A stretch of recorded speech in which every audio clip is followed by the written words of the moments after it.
ஆசான் மா. செந்தமிழன் அவர்களின் உரைகள், நூல்கள், வகுப்புகளிலுள்ள அண்டவியல் கருத்துக்களை தொகுத்திருக்கும் நூல் வரிசைகளில் இது முதல் நூல். ஆசான் மா. செந்தமிழன் அவர்களின் நூல்களில் பொதிந்துள்ள அண்டவியல் முதல் நிலை பருவம் 1. தொகுப்பாசிரியர் தமிழ்க்கனி. நூல் அறிமுக உரை முனைவர் கோபு. நூல் அறிமுகம். நூல் ஆசான் மா. செந்தமிழன் நூல்களில் பொதிந்துள்ள அண்டவியல் முதல் நிலை பருவம் 1. தொகுப்பாசிரியர் முனைவர் தமிழ்க்கனி.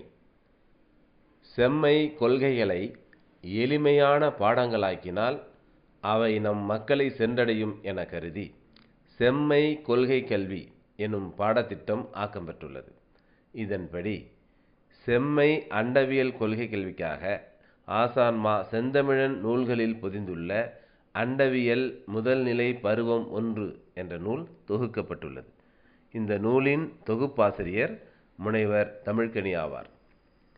இதில் அண்டவியல் பாடங்களை கருத்தமைவு வரிசையுடன் தொகுக்கப்பட்டுள்ளது.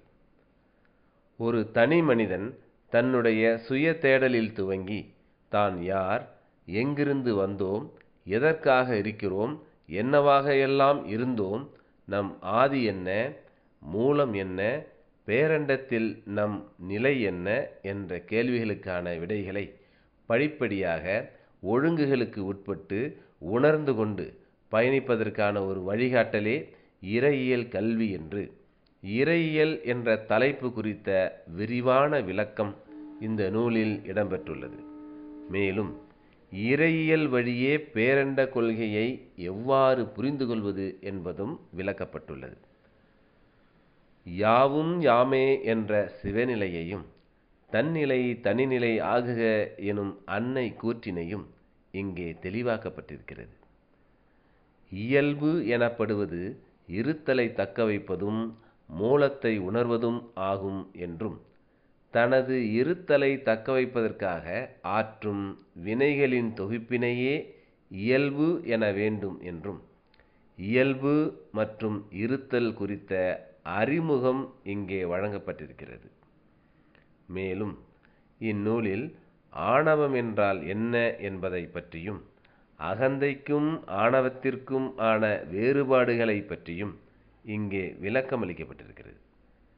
மேலும் கண்ம வழி வாழ்வினை பற்றியும், வினையாற்றுதலை பற்றிய அடிப்படை என்ன என்பதனையும், மாயை என்பதனை எவ்வாறு புரிந்து கொள்வது என்றும் இந்நூலில் குறிப்பிடப்பட்டுள்ளது.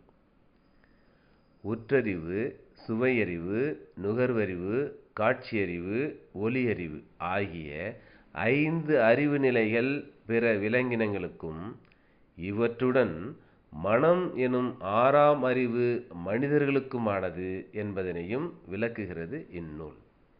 மேலும் இந்நூலில் ஐம்பூதங்களின் அடிப்படைகள் என்ன, ஐம்பூதங்களின் வரிசை எவ்வாறு அமையப்பெற்றிருக்கிறது, ஐம்பூதங்களுக்கும் முப்பரு நிலைக்குமான தொடர்பு என்ன, 3 வகையான அண்டப்பொருள்கள் யாவை என்பது பற்றியும் தெளிவாக்கப்பட்டிருக்கிறது. மனம் என்பது மிகுதியடைந்து கொண்டே இருப்பது. அது வெளி அல்லது ஆகாயத்தில் நிகழ்கிறது. மனமே ஆகாயம் என்று மனத்திற்கும் ஆகாயத்திற்குமான தொடர்பு இந்நூலில் குறிப்பிடப்பட்டுள்ளது. பொதுவாக ஆசான் அவர்களின் நூல்களில் மிக இறுக்கமான சொற்கட்டமைப்பு இருப்பதுண்டு. ஆனால் இந்த பாடநூல் எளிமையான சொற்களால் கொள்கைகளை விளக்குகிறது. ஆகவே இந்த நூலினை செம்மை கொள்கைகளை கற்பதற்கு ஒரு துணையாக கொள்ளலாம்.